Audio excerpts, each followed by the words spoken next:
Hello there, welcome to the next pastel workshop which we're going to be doing today, which is of Maryport, and the photograph that we're using today was supplied by Lorraine de Graaf. I'll just pop this in front of the camera so you can have a look at it. This is a previous attempt.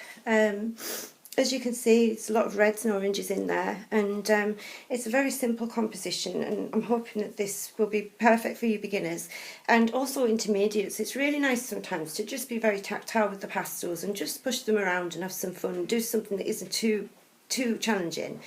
It just puts you in a nice mindset for the day. I've found myself that it really helps with managing pain to do art. Anything creative helps with pain. It really helps with nervousness. It helps with anxiety and depression. So that's why I've been doing these since lockdown began, because I'm having to shield, because I've got heart and lung condition. I really wanted to be able to give something back. And this was my only thing that I had, was just to offer these lessons up. So if you've never joined me before, I'll just explain briefly what we're doing. These are pastel paintings. I recommend that you use Inscribe pastels, 48 pack. I'll put the link on the YouTube channel for you. I don't have any affiliations, I'm not making money from it. I'll just try and find the cheapest one possible for you. And for paper, canson my tints. If you don't know what Fixative is something that you spray on the paper which helps stabilise the pastels because they're very chalky. I'll just show you. They're very, very chalky. So even when they've been stabilised, they'll still be chalky, but the idea is to stop it from falling off the paper when it's in frame. If you don't have Fixative, you can use hairspray and stand a good 2 or 3 feet away from your painting, and you just go across like this and up and down like that. And you do that maybe 3 or 4 times. Give your paper, tip it up like this on its side. Give it a tap onto the paper, and like so. And if there's dust left over, then you know that you need to apply more. And you just keep doing that until everything's quite stable for you. So that then gets you a painting. The paper is slightly oversized A4, so that means you could buy a Wilko's frame with a mount. You can frame it for £8 or something like that, or however much it is. I think it's £6.50 for a frame. And then you can give it away to your friends, or you can sell them, or you can keep them in home. It's wonderful. It's just amazing to see. I mean, I've literally had hundreds of you sending me paintings that you've done through these workshops, and it's incredible what you've all been doing. I'll quickly mention the Students' Prize before we get going. As a result of all this amazing artwork that's been coming through these workshops, I decided to do a prize for all of you, really, and to raise some money for PPE. It's called the Students in Lockdown Prize. It's been judged by Jen Gash, who's the winner of Sky Art Landscape Artist of the Year 2018. She's on board, and so is lovely Sarah Reid from Penrith and from Red Rose Studios, and we also have Hayden Morris judging us. So it finishes a week on Monday. So what date is that? Where you can actually put your submissions in. I think it's the 11th. No, sorry, the 10th. Let me work this out. No, sorry, it finishes on the judging. I'm in August, that's why it looks wrong. I'm looking at my calendar. Right, so we're Tuesday the 3rd. So the last chance that you'll get to enter, I believe, is on the, where are we at now? Trying to, bear with me. I'm sorry guys, I should know these dates off by heart, shouldn't I? Well, yes, it's a week on Monday. I'll pull the date up and put it on the text on the body of the YouTube rather than faffing around trying to find the dates. Right, so this is what I'm going to do today. It's quite a brave one if you've never done it before, because colour can be frightening. It's very vivid in colours. The oranges are very strong, the reds are very strong. So when you do this, I want you to go at it gently to begin with, bearing in mind that any colour that you place on the pastel paper is going to slightly mute your blacks. So don't go in too heavy in this area of sky and the water in the background with your pastel. Try and be economic with it if you can, and then you'll find that the black goes over the top of it better. But if there's too much pastel loaded on there, it's too creamy, the black's going to look kind of transparent. So that's that. So if you've got a charcoal pencil or a coloured pencil, you can use them as well. Just go ahead and do what I've done here, which is I've just put the horizon line in. And then these are the colours that I'm going to be using today. So that's a rough idea of my palette. If you're serious about using pastels and you want to invest more, these are mainly Sennelier, and the big ones are Unison, and they're very good quality. I must admit that it is a huge improvement when you do decide to go up to a better product. But having said that, when you start something new, you don't want to waste money on something that you may or may not love, or you know, it's just not worth it. So I'm just going to bring this closer to me so I can have the pastels right next to the paper. I'm not moving the table around, which I did the other day by accident. Right, so that's me settled, and I'm looking at the photograph here, and we do have quite a bold yellowy gold up here, so I'm just putting the flat side of the pastel down on here, and I'm going to put probably a bit more of this yellow than is there, because I want it I want the light to show through. So I'm putting really just a sort of colour underneath, just to, I know I'm going to be going over it with different colours, but it just brightens it underneath, because that colour is always going to be there on the paper. And then with the circular motion, using the flat 3 fingers, make sure you've got a clean cloth at hand to keep your fingers nice and clean, because obviously the colours, they do run into each other if you leave it on your fingers. So I'm just putting in the highlighted areas using this yellow at the moment. I want an idea of where everything is and how we're going to start on this composition. So we have some quite thick clouds that sit along here. I'm showing you how to do them shortly, but for now I'm just going to start building up some colours. The next thing we've got quite a bright orange. It's quite scary when you think that's such a strong orange, isn't it? But I'm going to start from the outside and just tentatively bring it in until I feel that's enough colour. So I'm going to go all the way down. We're going to have some reds on here as well. But I'm just filling in the page with what they would call an underpainting. Because there's so much, it's quite a complex sky really, even, you know, for me to tackle it's quite complex, but it's going to be worth it. So I'm just going to come in here with this orangey glow over the yellow. I'm just filling in areas now where there's gaps. I know that this is more orange than yellow here. Try and leave a space for your sun. Don't go into that area too strongly. Try and keep it free, because your yellow will be sapped by any darker colours that are underneath. Again, circular motion, and I'm just going to push this all around, and as you can see that yellow is still sort of there, although it's starting to disappear into the orange, but we're still getting a sense of that brightness here from the sun, which is going up there. You can see that the light is hitting in different places. And I'm just keeping that nice and soft and subtle for now. But we will be going in with more golden yellows. This is a nice golden yellow. And I want to accent this even stronger now. This little pocket of sky that's showing up here. Beautiful golden colours. And just push along with your fingers in the direction of your pastels and allow it to fade away. That's all it needs. Just as simple as that. I know I am aware that it's lighter here, so I'm going in with the cream now, just to highlight these areas even more, and then I can work around that. I just push it into that orangey yellow, there we go, and that's quite a subtle difference along here, so I'm just pushing that back into the orange. Now we're going to go in and brighten it up a little bit with a lighter orange. So I have this colour here. And I know that's not going to affect much really in the way of colour, but it will lighten it up for me a little bit. And I'm just following this. There's a few clouds here and there, thin little clouds that are sitting there. I'm just lightening up this area again. And just with a push either side.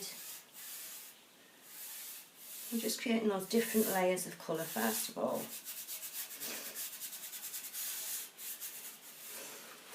Okay, now I'm going to start thinking about shading on the outer edges. So I've got this brown, and I'm not going to need much of it because it's quite a deep colour. But I'm just doing a wiggle, and I know where the clouds are. The clouds are along here, so I'm just going to tuck this shaded area behind that cloud there. That's just as it was, And then we've got a nice big area here that joins up. On the side there's less light, so you would expect dark to be running into light, which is what we're going to emulate here. So when I've already got these existing lines, I'm just going to respect that and put some dark in on either side.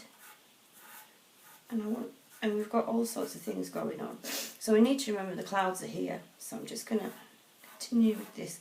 We've got a nice line along here. So I'm just going to basically just do a line. It's not a very straight line. It doesn't have to be perfect because these clouds are pretty random. And then we have another line underneath here. And you can thicken your line just by doing a slight up and down wiggle. So it's nice and thin here, and then it starts to thicken out and go into the shade on that side. And the same here. So we have more and more shade. And this whole area up here, we'll just push that brown in, follow your line, very, very gently. Off goes my alarm. And over, and just push it through, just like so. There we go. And push and push. So you're just really concentrating on all the light is here and the edges a little more in shadow. Just put another line in with a wiggle, just like so, and push it into the orange. And we can work on this as much or as little as we want to, really. I think now we're getting the idea of the sky, so I'm just going to accentuate these lines a little more. We can always apply more if you want to. And the edges, where you've got more dark, apply a little more. Some of these edges are darker in places than others. And this area is quite, as it comes down to this one, we don't have an awful lot going on. It more or less kind of ends there. So I'm going to soften that, make this one stronger. And the same on that side. There we go. I'm finding that some of these are quite dusty, the orangey ones. So bear with it if you're getting a lot of dust. You'll have to just keep reapplying and persevering like I'm doing here. So here we've got quite an orangey area.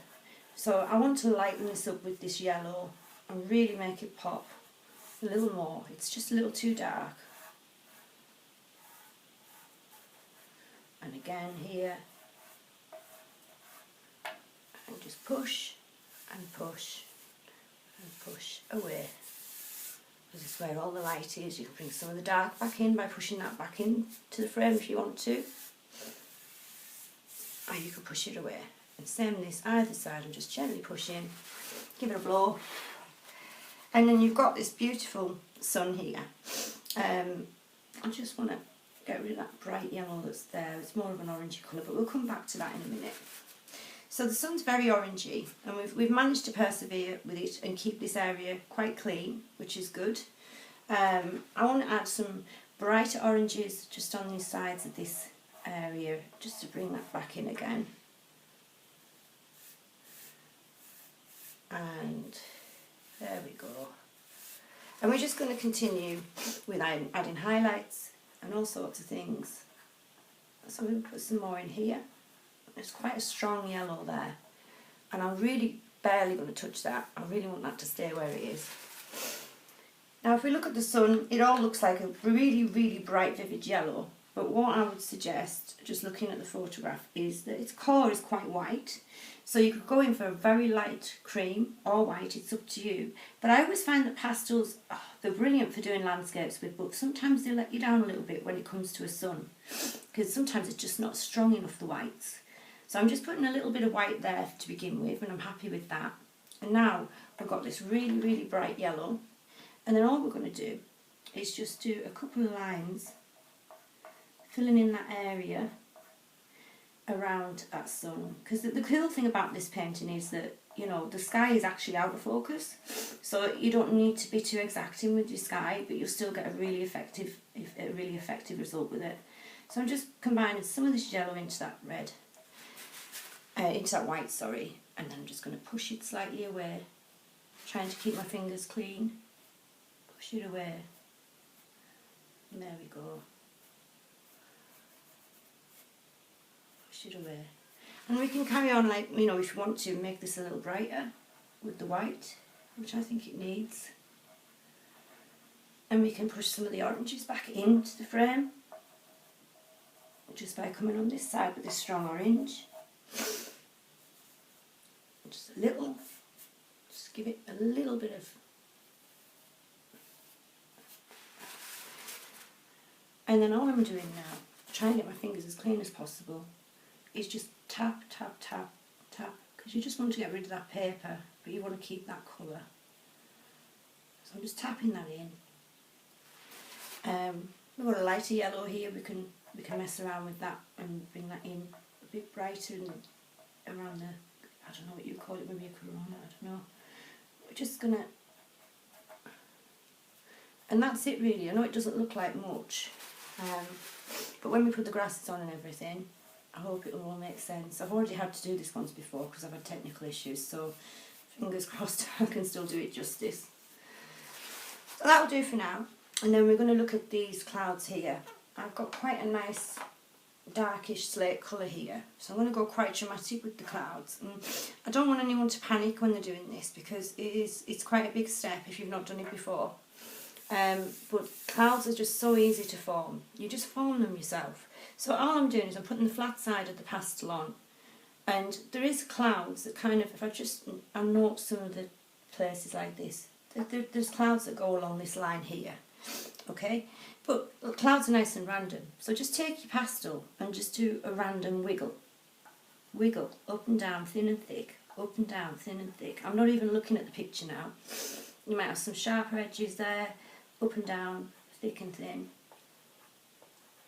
and you are actually creating cloud shapes just by randomising this wiggle on your page. And you might have a really thick old one there.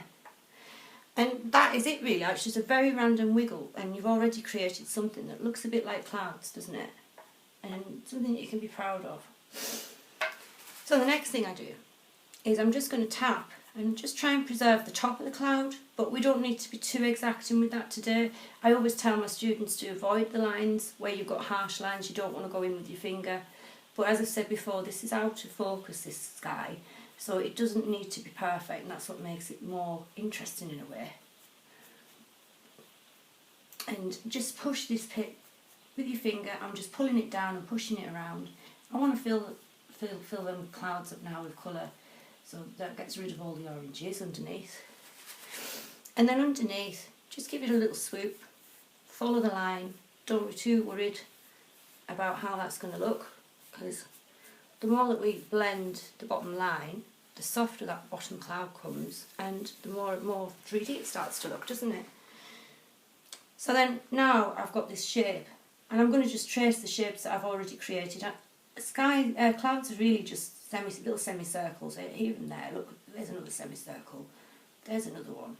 So you can put your semicircles all around, or you can just basically trace these random shapes that you've already provided by doing your own random wiggle. And isn't it a lot of fun? So now I'm just doing the outlines of something that's just been created happily by accident, just by wiggling around some pastel, and we have a really effective cloud. Underneath, I'm going to sharpen just some parts of it, because clouds are generally quite flat underneath, but you don't need to do this if you don't want to, and you just like the effect of it just fading at the bottom line.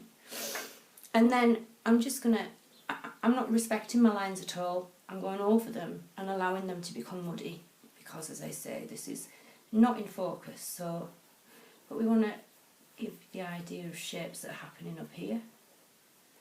And another good tip that I usually share is that if you're not certain how your painting is going, you can always take a photograph. That usually makes it stand out for me. Sometimes I can see something's not right, but I can't see what it is I've done wrong. If you take a photograph, it just makes you look a little bit more subjectively at it than before. So I'm just going to put another cloud down here, and I'm just going to wiggle and then go thinner. So this is another type of cloud. We could have another one over here, a bit bigger. A wiggle and then tiny wiggles and let go, like that. So let's make these clouds quite bold, I think. Now I'm going against the photograph. Let's get a bit creative. I'm just going to push that in and drag across. And then we have another cloud or two that are living in the sky. We've got these quite thick ones here to go back to. And I'm going to go quite thick with it. Take it all the way across and then a wiggle again. Because you want it to thin out into a diffuse light on the sides, like so. And just wiggle, wiggle, wiggle. And we'll soften these lines when we come back to it. And wiggle again there. And we could put some more of these lines in. So now it's starting to look quite dramatic actually, isn't it? So where these are, these can be soft and blended. Obviously where your lines are, you want them to stay, so just follow the line with your finger. You can always soften and darken the areas of shade that are on this side if you want. And then follow the line again, just with your finger, just follow it, that's all it is. And that's all there is to it.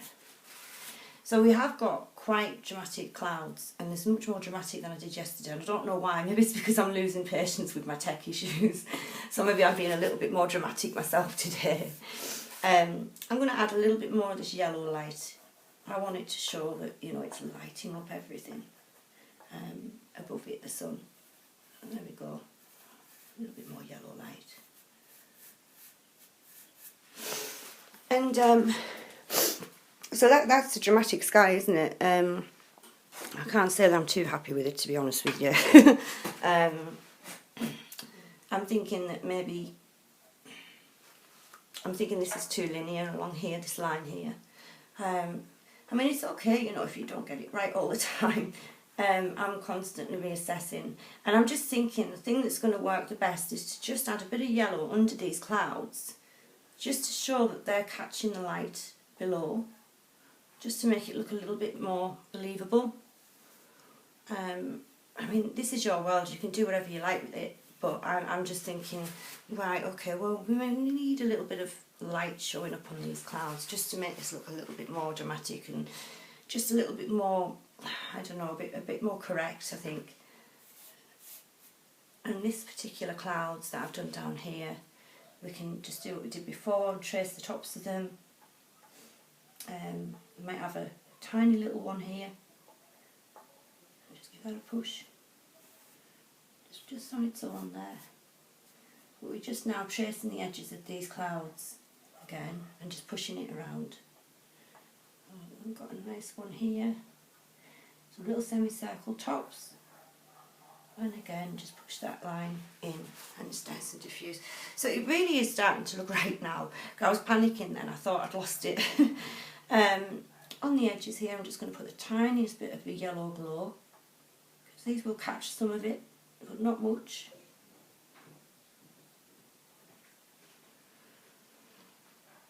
And again, here, just the tiniest thin sliver of yellow, just to show things are picking the light up from below. There we go. So I think we're almost there in terms of sky. And then the next thing we can move on to is the water, which is very easy. Nice and easy. Water is so easy to do, you'll love it. So I think we'll leave that at that. And we'll remove these colours for now. And pop them back in, out the way. Now we have got some colour down here, but it doesn't matter that I've muddied that up because there is colours coming into the water as well. So just, if you've done what I've done, just wipe it away like that. Now, as this is out of focus, I'm not really sure if this is land that we're seeing here or if it's just the water, but we're going to need to put a nice thick line across the horizon here. I think it might be, you know, it's Maryport, so it might actually just be looking towards the Fells in Scotland or something. But we don't really know what it is, so we'll just emulate that line by placing a nice thick, keep your line as straight as you can, nice and thick. Don't need to use any sharp edges or anything to do this line because it's quite a thick one. And just put in, it looks as though it goes a little bit dipped on this side. I'm just observing really what I'm seeing. And that's nice and done. And then I'm going to go in with this grey and we're just going to fill the whole page in. But don't press too hard now Just drag it across as straight as you can on the vertical like this, and this is where your water effect will just suddenly appear. You don't have to press hard. We're going to keep applying colours on this, but this is going to give us the basis of some waves, and then everything else will work perfectly. It's amazing how just by doing a directional streak of pastel, you can create effects immediately. Well, there we have it, and I'm just going to, with my fingers, pull this along. It's amazing how much different this is to the one I did yesterday. And I'm just pressing that down quite firmly, but I'm not going to interfere with some of the paper that's showing through. And then just do the same with your grey. Just push along, and you can see that where the pastel's hit and missed on the texture of the paper, you're dragging it along and creating waves automatically, which is just so cool. It's already looking convincingly like water, isn't it? And then we can continue to add more colour onto this. I mean, I do think there's more blues in it. So now I've got a nice brightish blue, and I'm just going to very, very lightly tickle the water this time with this one. You see how that's much lighter in pressure? And you see how the bits of pigment drop off and it starts to look like waves. But we don't need to do this technique today because it is out of focus, this picture. So, but it's still nice to put it there. But don't be too thick, as I said before, with your pastels, because you want to be able to put these big long grasses in front of it. And again, just a horizontal push, left to right, right to left, it doesn't really matter. But look at that. I mean, how could you create water as quickly like that with anything else? You just can't. It's just not possible. I've got some pinks here as well, a light pink. There does seem to be a bit of a haze going on underneath. So I'm just putting in a thickish line of this pink, but again, just be careful with your application, don't overdo it. And it fades. And I'm just going to do the same thing again, just push, push. I think I'll go in a bit stronger with some stronger pink on this side. And it's just the flatness of the pastel that I'm using now, I'm not using any edges, it's just one swoop and then a push, and that is it. And goodness, that looks already like a very, very nice sea. But we're going to fill this up with grass, so this is all gone really. So we don't need to spend any more time on that. Okay. Next is grasses. If you prefer, you could use a charcoal pencil, or you can just use your pastels. I always say with pastels and a charcoal pencil or pastel pencils, there's always going to be a trade-off with that, in that as much that these are not as rich in colour, because they've been made to try and survive as a point on the end of a pencil like that without crumbling. And if you're using pastels, you already know how crumbly pastels are. So there is a trade-off with the vibrancy of a pastel pencil versus the actual pastel. So if you can, try and use the sharp edge of your pastel more. And for the finer details, definitely, you know, a pastel pencil is great, it's king. But using it excessively is just going to make your composition not look right. So, and just too watery really. So now we're going to get brave. Most of the grasses are growing in this direction. So I'm just going to start by putting in, using the sharp edge and just flicking it up, the general shapes of grasses. And you just need to be, you have to be brave. I know you guys have done all this wonderful work on making this sky look beautiful and ridiculously gorgeous. But now we've got to get brave and put some big fat grasses in. And most of the grasses are growing like this direction, if you look at it. They're mostly going like that. So just build and build, and just be brave with your pastel application. This is the time when you need your nerve, but it is worth it. Remember that these reeds are going to be thicker at the base, and there's obviously going to be a lot more of them lower down, so it's going to be denser in grasses lower down than it is at the top. So then when you've put a line in, try and thicken that line with your pastel again, and just curve into that. It's going to go thinner and thinner to the top, so just follow that line really. If you're finding, like I am today for some reason, that your pastels aren't blending in so well as individual stalks, you can, if you're very careful, try and keep your finger extremely clean and do not go over the edges. Once you've made your position on this grass, that's it, and then follow it. And if you do that, you're not actually interfering with colour and you're not causing a blur. if you see what I mean. So clean finger again, place your finger where it's going to stay and follow that line. Do not deviate from it, just follow, follow, follow, follow. And then all you're doing is you're not mixing your colours up together then. Clean finger again, and you see, now we've got a line, it's a little bit more better blended. Same here, clean finger. But I know I'm getting thinner at the top, so another thing I would do is work from the top down on this one, because that black line, which is going to cause all the mess, is getting wider at the base. It doesn't matter that you're getting more of the black on your finger as you go down, really, does it? It matters more that you're taking black up with your finger and then to the tip of your grass, which would then look muddy. So you can just go around there and keep your fingers clean and do this, and you can fill in your little grasses a bit better if you want to. And this is something I'm going to do very quickly today. We've had a lot of technical issues. I'm keen to get this uploaded so that you have this in time for today's class. So I'm going to keep it quite minimal, but you guys can look at the photograph and you can work out how your reeds are living and do your own interpretation in your own time. So for now I'm just going to carry on. We might have a really big brave one there, another brave one that's coming down here, but you just need to think about being brave with this. You know, there's so many grasses. There might be one that's going up and over. It's living quite happily down here. And we're applying this black quite heavily now and thickening that line further down, just like so. And you're going to have other reeds that didn't make it so high, so we can fill in that bottom line with some more reeds. You might have one that has just got a little bit brave and it's poking up here by the sun, but it's a bit bent. It's your world and you can make this whatever you like. If you don't want the grasses and you just want the sea, keep the sea. You know, it doesn't have to be so brave and bold like this. If you feel that you've done a good job and you're scared of ruining it, just stop there and enjoy what you've done. Because sun and sea without grasses is fine too. It's absolutely fine. It's whatever you want it to be. And in this moment I hope that you're all very relaxed and very happy and just enjoying what you're doing. So I'm just now trying to blend in some of these lines, which I think are a bit rough looking. But I'm not going to work too heavily on it, as I said. I'm going to just leave this to you guys to finish. We might have a great big one in here that's gone all the way up and over, because we're so close to these grasses, you know. And there might be part of a big thick stalk here. Just use your imagination.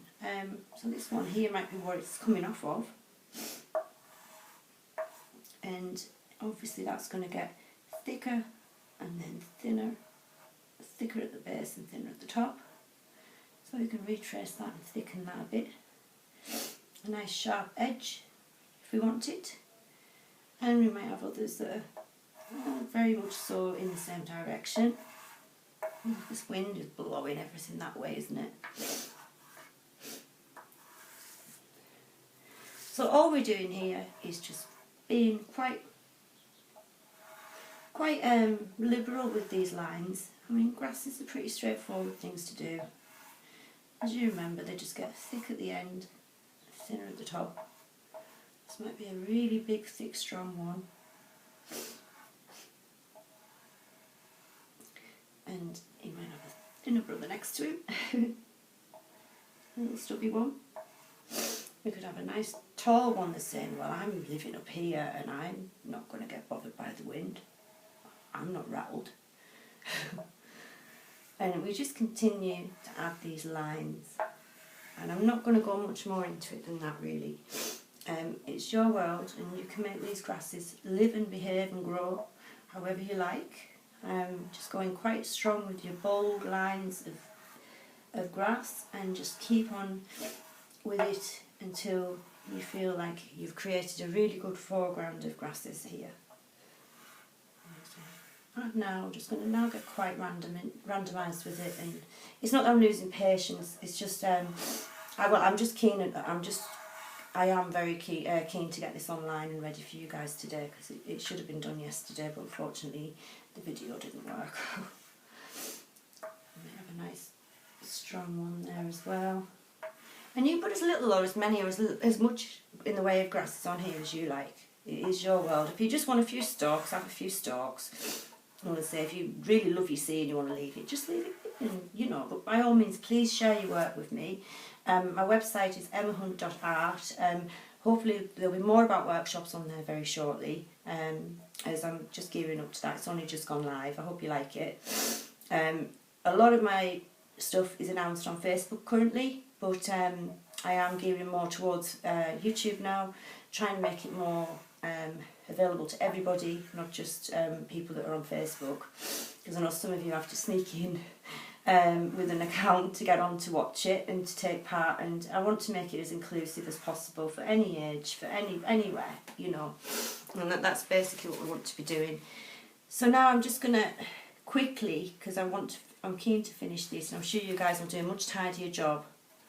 Quickly, I'm just going to go over these lines, and where I've got quite dense patches, I don't really like that. I want to make it look a lot smoother. I mean, I could go in and just go over it again with more pastel, you know, but it is quite muddy looking to me.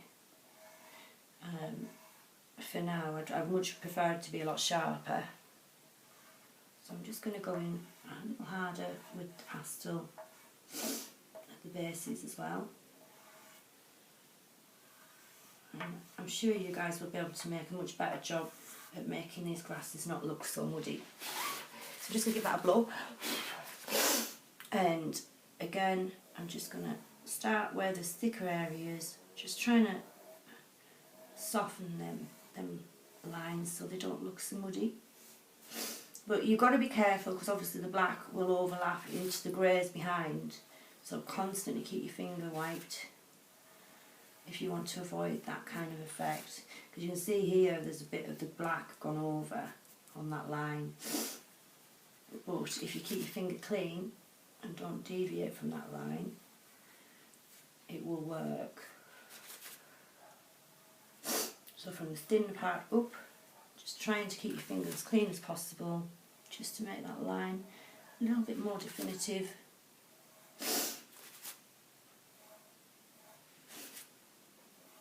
And smoother. It is quite dusty, this black, actually. But yeah, just go over your lines. You can then go in with a pastel pencil if you wanted to, put in some finer lines, just to make it look even more effective. This one might have some flower on it or something. This one could be more of a piece of corn kind of thing. We can make some more of that if we want to. And then you can just now put in finer lines. But just don't overuse the charcoal, because it can leave kind of a waxy marks on the paper as well. So don't overuse it. If you've got a sharp pastel than I've got here, because this is a bit of a stubby one, it probably would have been easier to use a thinner one. By all means, use that to do your lines as well. And then I'm just going to, down this area here, I'm just going to do a general scooch with the black, just to make this look denser at the bottom, because at some point all of these come together, don't they? So what I'm doing now is I'm just gently going over with this black, just to give the indication of density, and then at the very base here it will be quite dark. And now we can just gently push across, a little circular motion, very light, because you still want to see the gaps. You're not making it just a completely big black mess. You're still allowing the pastel colours to show through the other way. And then further down we can go a bit darker and a little bit more nondescript by just doing an upward wiggle like so, and then over. And I think we're about done, really. Get your dust off your painting. Anything that you want to add to it in your mind, that it's your world, go ahead. Please share your work with me. I'm on Facebook at Emma Hunt Art, and you can see me doing a beginner's one every Thursday, hopefully 2 PM, depending on tech issues. I try to get it on time, and it will be posted on Facebook and also on YouTube, which is where it'll be uploaded from now on. Fingers crossed this works. I hope you've enjoyed it, guys.